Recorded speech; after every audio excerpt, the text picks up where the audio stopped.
श्री साईं सच्चरित्र अध्याय 4। श्री साईं बाबा के शिरडी में प्रथम आगमन, संतों का अवतार कार्य, पवित्र तीर्थ शिरडी, श्री साईं बाबा का व्यक्तित्व, गोली बुआ का अनुभव, श्री विठल का प्रकट होना, श्री सागर की कथा, दासगणु का प्रयाग, स्नान, श्री साईं बाबा का शिरडी में प्रथम आगमन, 3 वाड़े। संतों का अवतार कार्य।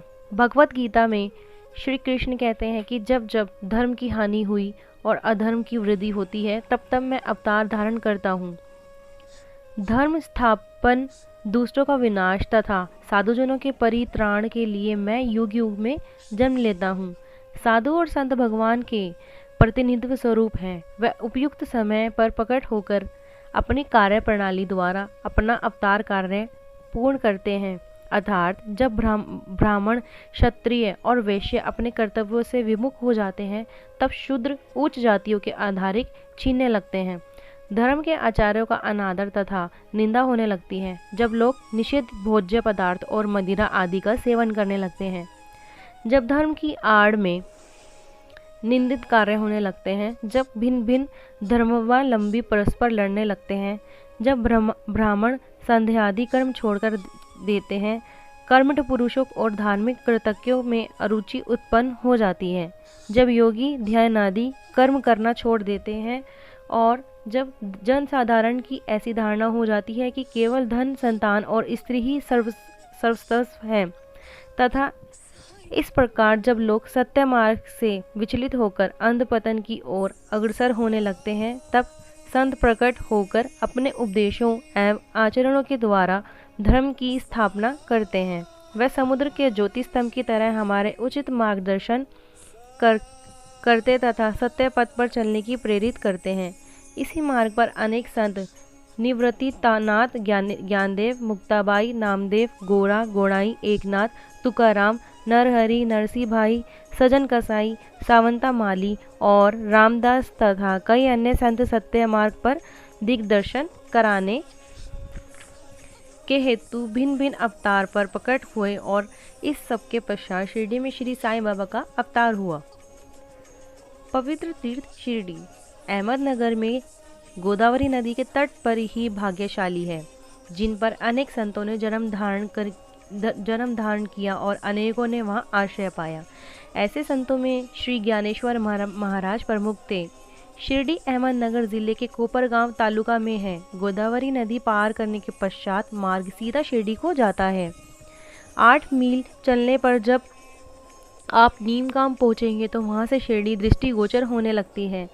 कृष्णा नदी के तट पर अन्य तीर्थ स्थान पूर, नरसिंहवाड़ी और औदुंबर के समान ही शिरडी भी प्रसिद्ध तीर्थ है। जिस प्रकार दामोजी ने मंगलवेढ़ा को, समर्थ रामदास ने सज्जनगढ़ को, दत्तावतार श्री नरसिंह सरस्वती ने वाड़ी को पवित्र किया, उसी प्रकार श्री साई नाथ ने शिरडी के अवतीर्ण होकर उसे पावन बनाया। श्री साईं बाबा का व्यक्तित्व। श्री साईं बाबा के सानिध्य से शिरडी का महत्व विशेष बढ़ गया। अब हम उनके चरित्र का अवलोकन करेंगे। उन्होंने इस भव सागर पर विजय प्राप्त कर ली थी, जिसे करना पार महान, दुष्कर तथा कठिन है। शांति उनका आभूषण था तथा वह ज्ञान के साक्षात प्रतिमा थे। वैष्णव भक्त सदैव वहां आश्रय पाते थे। दानवीरों में वे राजा कर्ण के समान दानी थे। वे समस्त सारों के सारोरूप थे। ऐतिहासिक पदार्थों से उन्हें अरुचि थी। सदा आत्मस्वरूप में निम्न रहना ही उनका जीवन का मुख्य ध्येय था। अनित्य वस्तुओं का आकर्षण उन्हें छू भी नहीं गया था। उनका हृदय शीशे के सदृश उज्ज्वल था। उनके श्रीमुख से सदैव अमृत वर्षा होती थी। अमीर और गरीब उनके लिए दोनों एक समान थे। मान अपमान की उन्हें किंचित मात्र भी चिंता न थी। वह निर्भय होकर संभाषण करते, भांति भांति के लोगों से मिलजुल कर रहते। नृत्य कृतियाँ का अभिनय तथा नृत्य देखने और गजल कवालियों भी सुनते थे। इतना सब करते हुए भी उनकी समाधि किंचित मात्र भी भंग न होती थी। अल्लाह का नाम सदा उनके होठों पर था। जब दुनिया जागती तो वह सोते और जब दुनिया सोती तो वह जागते थे। उनका अंतःकरण प्रशांत महासागर की तरह शांत था। ना उनके आश्रम का कोई निश्चय कर सकता था और ना ही कार्यप्रणाली का अंत पा सकता था। कहने के लिए तो वह एक स्थान पर निवास करते थे, परंतु विश्व के समस्त व्यवहारों व व्यापारों पर उन्हें भली भांति ज्ञान था। उनके दरबार का रंग ही निराला था। वह प्रतिदिन अनेक किंवदंतियां कहते थे, परंतु उनकी अखंड शांति किंचित मात्र भी विचलित न होती थी। वह सदा मस्जिद की दीवार के सहारे बैठे रहते थे तथा प्रातः, मध्य और सायकाल लेंडी और चावड़ी की ओर वायु सेवन करने जाते तो भी सदा आत्मस्थित ही रहते थे। स्वतः सिद्ध होकर भी वह साधकों के समान आचरण करते थे। वह विनम्र, दयालु तथा अभिमानरहित थे। उन्होंने सबको सदा सुख पहुंचाया। ऐसे थे श्री साईं बाबा, जिनके श्री चरण स्पर्श कर शिरडी पावन बन गई। उनका महत्व असाधारण हो गया। जिस प्रकार ज्ञानेश्वर ने आनंदी और एकनाथ में पैठण का उत्थान किया, वहीं गति श्री साईं बाबा द्वारा शिरडी को प्राप्त हुई। शिरडी के फूल, पत्ते, कंकड़ और पत्थर भी धन्य हैं, जिन्हें श्री साईं चरणाम्बुजों का चुंबन तथा उनकी चरण रज मस्तक पर धारण कर सौभाग्य प्राप्त हुआ। भक्तगण को शिरडी एक दूसरा पंढरपुर, जगन्नाथपुरी, द्वारका, बनारस, महाकालेश्वर तथा गोकर्ण महाबलेश्वर बन गई। श्री साईं बाबा का दर्शन करना ही भक्तों का वेद मंत्र था, जिसके परिणाम स्वरूप आसक्ति घटती और आत्मदर्शन का पथ सुगम होता था। उनका श्री दर्शन ही योग साधन था और उनसे वार्तालाप करने से समस्त पाप नष्ट हो जाते थे। उनका पाद सेवन करना ही त्रिवेणी स्नान के समान था तथा चरणामृत पान करने मात्र से ही समस्त इच्छाओं की तृप्ति होती थी। उनकी आज्ञा हमारे लिए वेद सदृश थी। प्रसाद तथा उदिग्रहण करने से चित्त ही शुद्धि होती थी। वे ही हमारे राम और कृष्ण थे, जिन्होंने हमें मुक्ति प्रदान की। वे ही हमारे परब्रह्म थे। वे छंदों से परे रहते थे तथा कभी निराश व हिताश नहीं होते थे। वे सदा आत्मस्थित, चिंतन, ध्यान तथा आनंद की मंगल मूर्ति थे। कहने को तो शिरडी उनका मुख्य केंद्र था, परंतु उनका कार्यक्षेत्र पंजाब, कलकत्ता, उत्तरी भारत, गुजरात, ढाका और कोंकण तक विस्तृत था। श्री साईं बाबा की कीर्ति दिन प्रतिदिन चहु और फैलने लगी और जगह जगह से दर्शनार्थ आकर उनके भक्त लाभ उठाते थे। केवल दर्शन करने से ही मनुष्य, चाहे वह शुद्ध अथवा अशुद्ध हृदय के हों, के चित्त को परम शक्ति मिल जाती थी। उन्हें उसी आनंद का अनुभव होता था जैसा कि पंढरपुर में श्री विट्ठल के दर्शन से होता था। यह कोई अतिशयोक्ति नहीं है। देखिए, एक भक्त ने यही अनुभव पाया है। गोली बुआ, लगभग 15 वर्ष के वयोवृद्ध भक्त, जिनका नाम गोली बुआ था, पंडरी के एक वारकरी थे। वे 8 मास पंढरपुर तथा 4 मास गंगा तट पर निवास करते थे। सामान ढोने के लिए वह एक गधे को अपने पास रखते और एक शिष्य भी सदैव उनके साथ रहता था। वे प्रतिवर्ष वारी लेकर पंढरपुर जाते और लौटते समय श्री साईं बाबा के दर्शनार्थ शिरडी आते थे। बाबा पर उनका आगमन अगाध प्रेम था। वे बाबा की ओर एकटक निहारते और कह उठते कि ये तो श्री पंढरीनाथ, श्री विट्ठल के अवतार हैं, जो अनाथ, दीन दयालु और दीनों के नाथ हैं। गोली बुआ श्री विठोबा के परम भक्त थे। उन्होंने अनेक बार पंढरी की यात्रा की तथा प्रत्यक्ष अनुभव किया कि श्री साईं बाबा सचमुच में ही पंढरीनाथ हैं। विट्ठल स्वयं प्रकट हुए। श्री साईं बाबा की ईश्वर चिंतन और भजन में विशेष अभिरुचि थी। वे सदैव अल्लाह मालिक पुकारते तथा भक्तों से कीर्तन सप्ताह करवाते थे। इसे नाम सप्ताह भी कहते हैं। एक बार उन्होंने दासगणु को कीर्तन सप्ताह करने की आज्ञा दी। दासगणु ने बाबा से कहा कि आपकी आज्ञा मुझे शिरोधार्य है, परंतु इस बात पर आश्वासन मिलना चाहिए कि सप्ताह के अंत में विट्ठल अवश्य प्रकट होंगे। बाबा ने हृदय स्पर्श करते हुए कहा कि विट्ठल अवश्य प्रकट होंगे, परंतु साथ ही भक्तों में श्रद्धा व तीव्र उत्सुकता का होना अनिवार्य है। ठाकुरनाथ की डंकपुरी, विट्ठल की पंडरी, रणछोड़ की द्वारका, यही तो है। किसी को दूर जाने की आवश्यकता ही क्या है? क्या विट्ठल कहीं बाहर से आएंगे? वह तो यही विराजमान है। जब भक्तों में प्रेम और भक्ति का स्रोत प्रभावित होता है तो विठल स्वयं ही प्रकट हो जाएंगे। सप्ताह समाप्त होने के बाद विठल भगवान इस प्रकार प्रकट हुए। काका साहेब दीक्षित सदैव ही भांति स्नान करने के पश्चात जब ध्यान करने को बैठे तो उन्हें विठल के दर्शन हुए। दोपहर के समय जब वह बाबा के दर्शनार्थ मस्जिद पहुँचे तो बाबा ने उनसे पूछा, क्यों विठल पाटिल आए थे ना, क्या तुम्हें उनके दर्शन हुए? वह बहुत चंचल हैं, उनको दृढ़ता से पकड़ लो। यदि थोड़ी भी असावधानी की तो वह बचकर निकल जाएंगे। यह प्रातःकाल की घटना थी और दोपहर के समय उन्हें पुनः दर्शन हुए। उसी दिन चित्र बेचने वाला विठोबा के 14 से 30 चित्र लेकर वहां बेचने को आया। यह चित्र ठीक वैसा ही था जैसा कि काका साहेब दीक्षित को ध्यान में दर्शन हुए थे। चित्र देखकर और बाबा के शब्दों का स्मरण कर काका साहेब को बड़ा विस्मय और प्रसन्नता हुई। उन्होंने एक चित्र सहर्ष खरीद लिया और उसे अपने देवघर में प्रतिष्ठित कर दिया। ठाणा के अवकाश प्राप्त मामलतदार श्री B.V. देव ने अपने अनुसंधान के द्वारा यह प्रमाणित कर दिया कि शिरडी पंडरी की परिधि में आती है। दक्षिण में पंढरपुर श्री कृष्ण का प्रसिद्ध स्थान है, अतः शिरडी की द्वारका है। द्वारका की एक और व्याख्या सुनने में आई है जो कि के नारायण अय्यर द्वारा लिखित भारतवर्ष का स्थायी इतिहास में स्कंद पुराण से उद्भव की गई।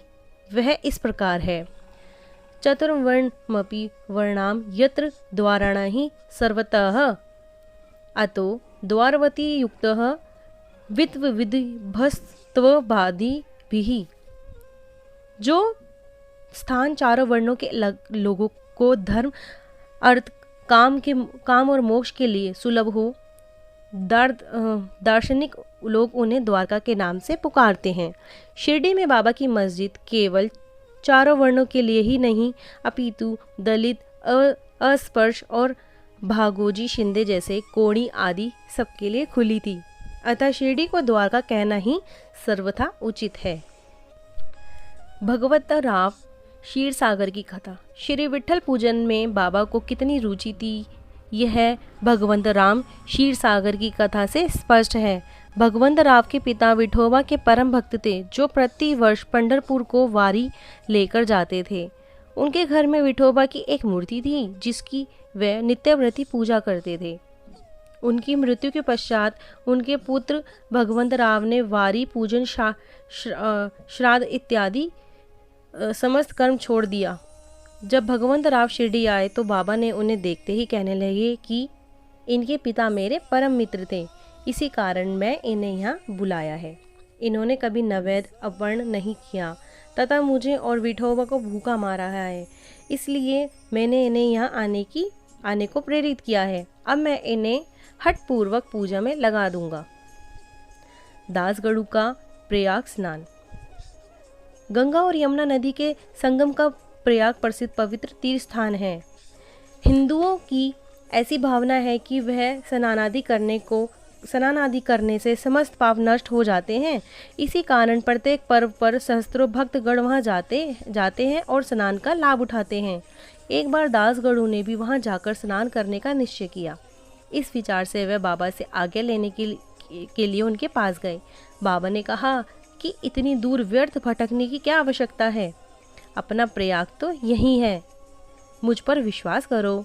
आचार्य महान आचार्य। जैसे ही दासगणु बाबा के चरणों पर नत हुए तो बाबा के श्री चरणों से गंगा यमुना की धारा वेग से प्रभावित होने लगी।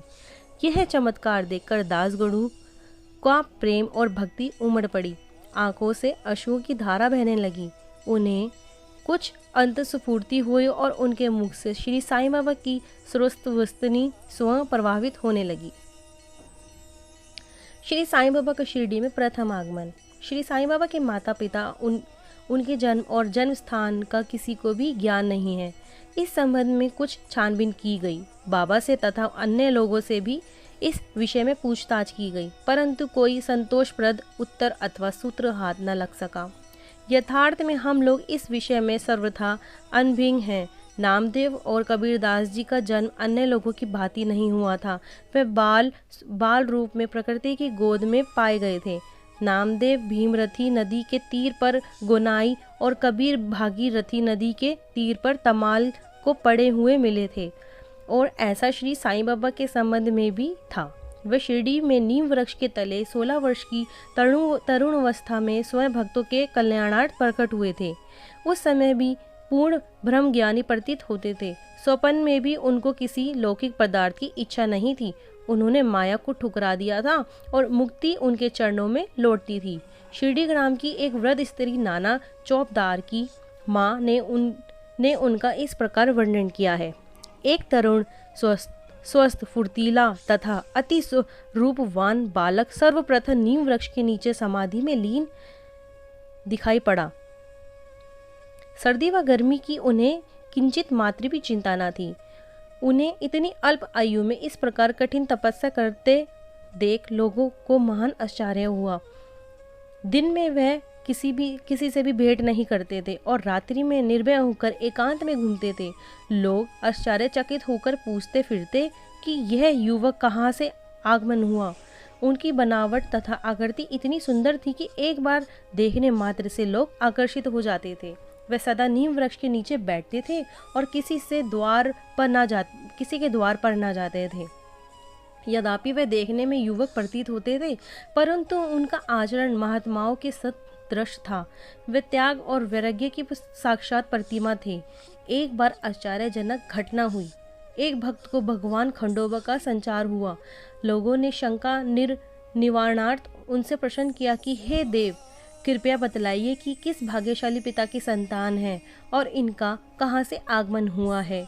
भगवान खंडोबा ने एक कुदाली मंगवाई और एक निर्दिष्ट स्थान पर खोदने का संकेत किया। जब वह स्थान पूर्ण रूप से खोदा गया तो वहां एक पत्थर के नीचे ईंट पाई गई। पत्थर को हटाते ही एक द्वार दिखा जहां 4 दीप जल रहे थे। उन दरवाजों का मार्ग एक गुफा में जाता था जहां गोमुखी आकार की इमारत, लकड़ी के तख्ते, मालाएं आदि दिखाई पड़ी। भगवान खंडोबा कहने लगे कि इस युवक ने इस स्थान पर 12 वर्ष की तपस्या की है। तब लोग युवक से प्रश्न करने लगे, परंतु उसने यह कहकर बात टाल दी कि यह मेरे श्री गुरुदेव की पवित्र भूमि है, अतएव मेरे पूज्य स्थान है। तब लोगों ने उस दरवाजे से पूर्ववत बंद कर दिया। जिस प्रकार अश्वपथ का आदुम्बर वृक्ष पवित्र माने जाते हैं, उसी प्रकार बाबा ने भी इस नीम वृक्ष को उतना ही पवित्र माना और प्रेम किया। महांसापति तथा शिरडी के अन्य भक्त इस स्थान को बाबा के गुरु का समाधि स्थान मानकर सदैव नमन किया करते थे। 3 वाड़े।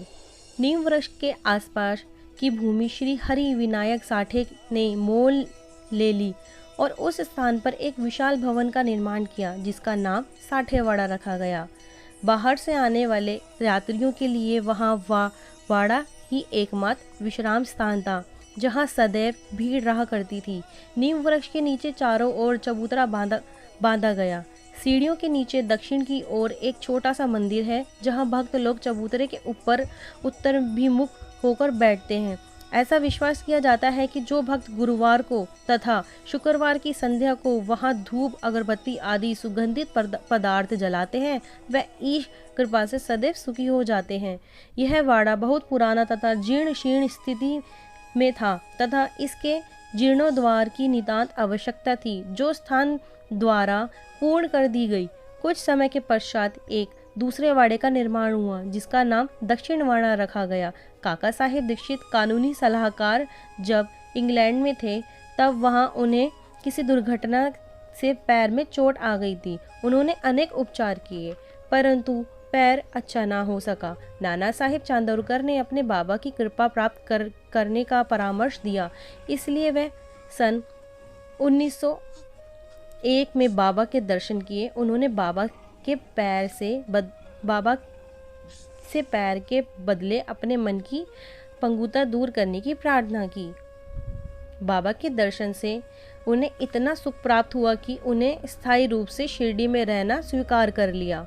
और इसी कारण उन्होंने अपने तथा भक्तों हेतु एक वाड़े का निर्माण कराया। इस भवन का शिलान्यास दिनांक 1 दिसंबर 1910 को किया गया। उसी दिन अन्य दो विशेष घटनाएं घटित हुई।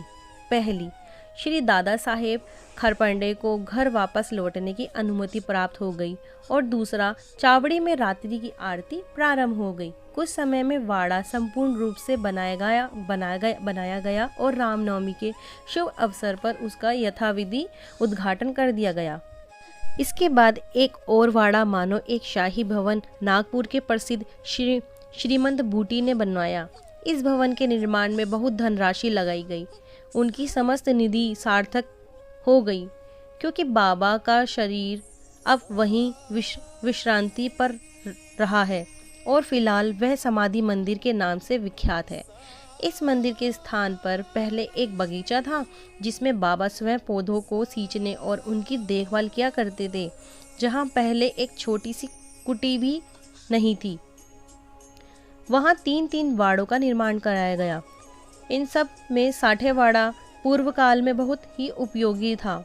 बगीचे की कथा वामन तात्या की सहायता से स्वयं बगीचे की देखभाल, शिरडी से श्री साईं बाबा की अस्थायी अनुपस्थिति तथा चांद पाटिल की बारात में पुनः शिरडी लौटना, देवीदास, जानकी दास और गंगागिर की संगति, मोहिद्दीन तंबोली के साथ कुश्ती मस्जिद में निवास, श्री डेंगले व अन्य भक्तों का प्रेम तथा अन्य घटनाओं का अगले अध्याय में वर्णन किया जाएगा। श्री सद्गुरु साईनाथ पर्णमस्तु, शुभ भवन्तु। ओम श्री साईनाथाय नमः।